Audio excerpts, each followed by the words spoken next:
আসসালামু আলাইকুম, সবাই কেমন আছেন? আজকে রান্না করব নদীর টাটকা তাজা ট্যাংরা মাছ। চুলাতে কড়াই দিয়ে দিয়েছি, এরপরে সরিষার তেল দিয়ে দিচ্ছি, পেঁয়াজ কুচি দিয়ে দিলাম, এরপরে দিব কাঁচামরিচ বাটা, একটু নাড়াচাড়া করব।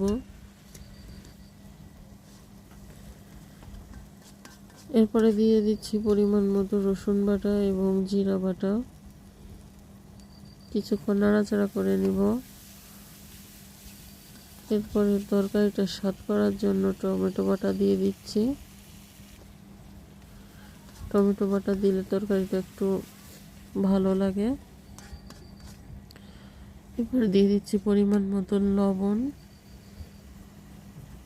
পরিমাণ মতো হলুদের গুঁড়া আর শুকনো মরিচের গুঁড়া। মশলাটা ভালোভাবে কষিয়ে নিব। মশলাটা ভালোভাবে কষানোর জন্য অল্প পরিমাণ পানি দিয়ে দিচ্ছি।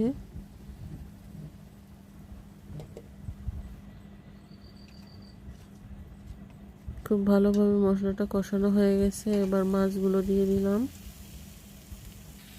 মশলাটার সাথে মাছগুলো বেশ কিছুক্ষণ কষিয়ে নেব।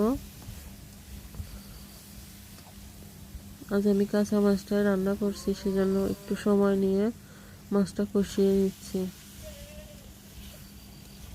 এরপরে খুব ভালোভাবে কষানো হয়ে গেলে পরিমাণ মতো পানি দিয়ে দিব।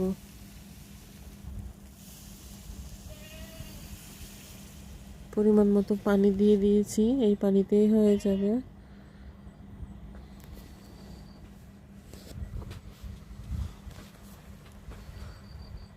অল্প একটু ঝোল রাখবো, পানিটা একটু শুকিয়ে গেলে তরকারিটা হয়ে যাবে। হয়ে গেছে, এবার নামিয়ে নিয়েছি অন্য একটা পাত্রে। ভিডিওটা দেখার জন্য সবাইকে ধন্যবাদ। আসসালামু আলাইকুম।